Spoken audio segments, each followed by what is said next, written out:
My name is Nicci Turner. I teach kindergarten at Jessamine Early Learning Village in Nicholasville, Kentucky. We have, I think this year, about 950 students, and that's between preschool and kindergarten. Oh my goodness, you have 1,000 preschoolers and kindergartners. Yes. I wish we could visit you in person. It must have such a nice atmosphere over there with all those littles. We have 23 kindergarten classrooms in our building, and those are full-day kindergarten. And then we have preschool, which is half day. So they have 2 sessions of preschool, AM and PM. And we all teach Second Step in our classrooms. Since it's come into our classroom, SEL is now in every part of our day.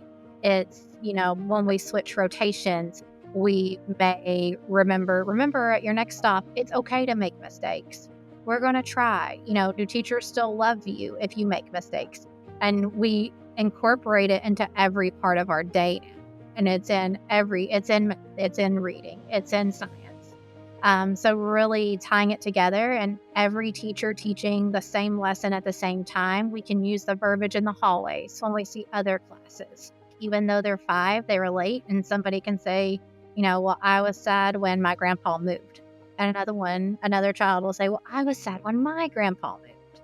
And so them finding that commonality and really seeing each other for more is so important. And it really changes your classroom environment. It changes my classroom management. It changes everything because it just goes at such a deeper level, and the kids genuinely care about each other. And they see each other just so much more than they did before we had SEL in the classroom. You can tell the work you're doing with Second Step is effective when you see it, and you're going to see it.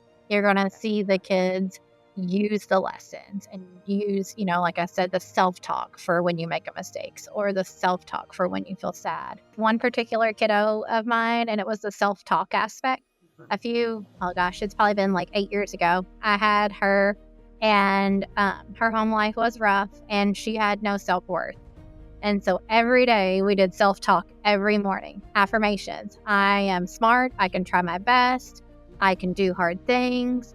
And by the end of the year, she would just say it without us prompting her. She would just go through it, and she believed it. It totally changed her. That by the end of the year, she was a different kid because of she believed in herself when sometimes people don't believe in you at your home. She believed in herself. And that was my job, was to help her believe in herself. We're able to do that through using Second Step. And for me, it's important because it makes my job as a teacher that much more successful. It just changed a lot for our students, and we saw the need. So it's made a big impact for me as a teacher, but also my students.